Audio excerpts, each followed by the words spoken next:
নমস্কার, আমি reiki master Ruma সর্দার আপনাদেরকে লামাফেরা হিলিং সম্বন্ধে একটা বেসিক কনসেপ্ট দিতে চাইছি। মহাজ্ঞানী ভগবান বুদ্ধের কথা তো আপনারা সবাই জানেন। উনি বোধিগয়ার নিকটে নির্জারা নদীর তীরে একটা পিপল গাছের নিচে প্রায় 6 বছর ধ্যান করে বোধিসত্ত্ব লাভ করেন। আর তারই সত্য এবং আলোর জ্ঞানের যারা অনুগামী তাদেরকেই আমরা লামা বলে চিনি। এখন এই লামাফেরা হিলিংটা এই লামাদের একটা চিকিৎসা পদ্ধতিরই অংশ। এই লামাদের মধ্যে প্রায় 2121 রকমের নিরাময় পদ্ধতি আছে। আর তারই মধ্যে লামাফেরা হলো খুবই শক্তিশালী কিন্তু সাধারণভাবে ব্যবহার করার উপযোগী একটা নিরাময় পদ্ধতি, যেটা কিনা যে কোনো শিক্ষিত হোক বা তিনি লেখাপড়া নাই বা জানেন তিনিও ব্যবহার করতে পারেন। এটা শেখার জন্য সেরম কোনো শারীরিক পরিশ্রমের দরকার হয় না, তবে হ্যাঁ একটু মানসিক নিষ্ঠা তো অবশ্যই প্রয়োজন। তবে তার জন্য খুব যে বেশি সাধনা করতে হয় এমন কিন্তু নয়। বহুকাল ধরে এই নিরাময় পদ্ধতিগুলো শুধু লামাদের মধ্যেই প্রচলিত ছিল, কেননা এগুলো খুবই গোপনীয়। এখানে যে সিম্বল বা চিহ্নগুলো ব্যবহার করা হয় সেখানে বলা হয় যে এই চিহ্নগুলোর মধ্যে 1 লাখ 2 লাখ মন্ত্রের শক্তি কাজ করে। তাহলে বুঝতে পারছেন এগুলো গোপনীয় রাখা কতটা জরুরি। আজকের দিনে দাঁড়িয়ে আমরা যে লামাফেরা হিলিং শিখতে পারছি, শেখাতে পারছি, ব্যবহার করতে পারছি, এ সব কিছুর জন্যই কিন্তু আমরা একটি মানুষের কাছে খুবই খুবই কৃতজ্ঞ। তিনি হলেন ডক্টর এস.কে. সাহানি। তিনিই প্রথম লামাফেরা পদ্ধতিটা লামাদের কাছ থেকে শিখে আসেন। তিনি মাত্র 12 বছর বয়সে গৃহত্যাগ করেছিলেন। এই জগৎ কল্যাণে তিনি নিজেকে উৎসর্গ করবেন বলে তিনি আলোর পথের সন্ধানে গেছিলেন এবং গৌতম বুদ্ধের দর্শন সম্বন্ধে তিনি অবগত হন এবং ক্রমশ তিনি লামাদের কাছ থেকে দীক্ষা লাভ করেন। আর এই লামাফেরার কৌশলসমূহ তিনি রপ্ত করে নেন। আর 1998 সালের এপ্রিল মাসে তিনি দিল্লিতে একটা এই সংস্থা গড়ে তোলেন, যেখান থেকে সকলে এই লামাফেরা শিক্ষাটা ধীরে ধীরে প্রসার লাভ করে। এই হিলিং পদ্ধতিটা শিখলে আপনি আপনার জীবনের যে কোনো সমস্যাই হোক না কেন, সেটা আপনার শারীরিক সমস্যা হোক বা ব্যবসা সংক্রান্ত সমস্যা বা কোনো অর্থনৈতিক সমস্যা, নিজের তো বটেই, এছাড়া অন্যেরও সমস্ত সমস্যার একটা সমাধান ও নিরাময়ের ব্যবস্থা করতে পারবেন। আপনার শারীরিক, মানসিক এবং আধ্যাত্মিক শক্তির একটা ভারসাম্য মানে ব্যালেন্স আসবে আপনার জীবনে। আপনার শরীর হোক বা মন হোক, সেগুলোর সঙ্গে সম্পর্কিত যে কোনো সমস্যাসমূহেরই একটা সমাধানের পথ দেখায় এই লামাফেরা হিলিং। আমাদের দৃশ্যমান শরীর, এই যে মানব শরীর, এর ভিতরে কিন্তু অদৃশ্য 7টা চক্র আছে, যেগুলো হচ্ছে মূল আমাদের শক্তি কেন্দ্র।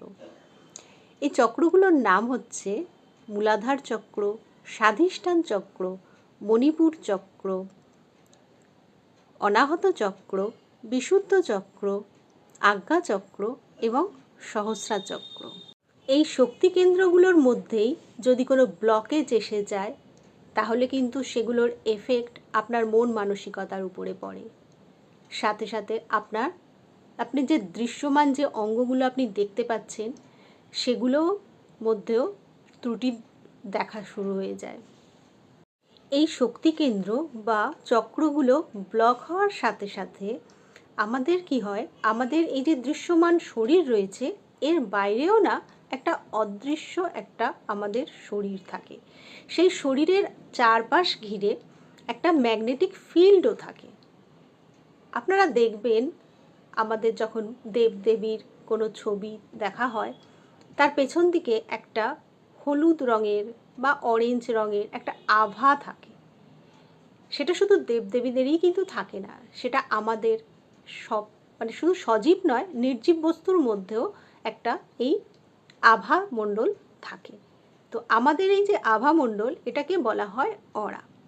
এই অরার মধ্যে যেমন এই হলুদ হলুদ পজিটিভ শক্তিও আসে, ঠিক তেমনি বাইরের ব্ল্যাক নেগেটিভ শক্তিও কিন্তু এই আমাদের অরার মধ্যে ঢুকে যেতে পারে।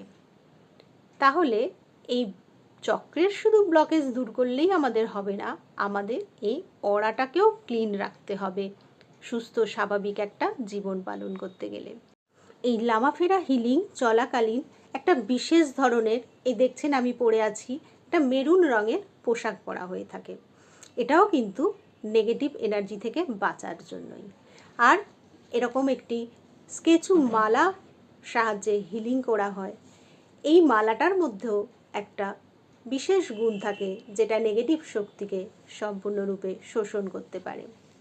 এছাড়া সিম্বলের শক্তি তো আছেই, তার তো বলে শেষ করা যাবে না।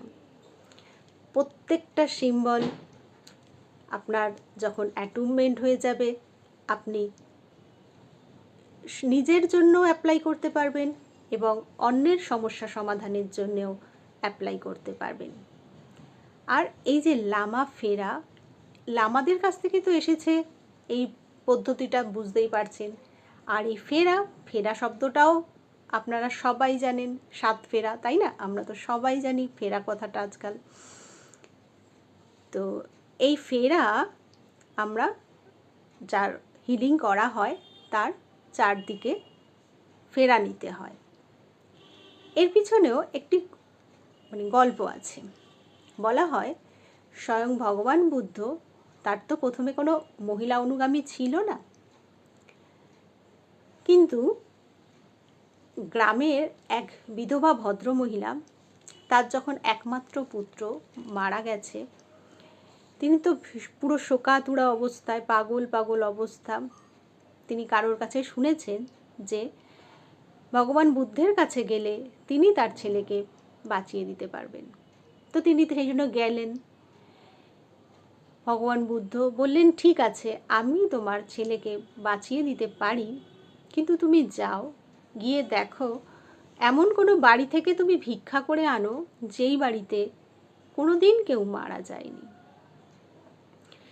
তো সেই মহিলা সকাল থেকে সন্ধ্যা অবধি গ্রামের প্রত্যেক বাড়িতে ঘুরে ঘুরে ভিক্ষা চাইলেন, কিন্তু এমন কোনো বাড়ি খুঁজে পেলেন না যেখানে কোথাও মৃত্যু হয়নি।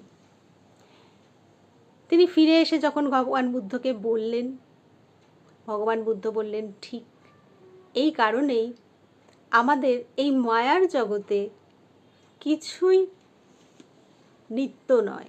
ভগবান বুদ্ধ তখন ওই ভদ্রমহিলার চারপাশে 2.5 পাক ঘোরেন এবং তাকে এই মায়ার জগতের বন্ধন থেকে মুক্ত করে তাকে সত্য এবং জ্ঞানের আলোর মার্গদর্শন করে থাকেন।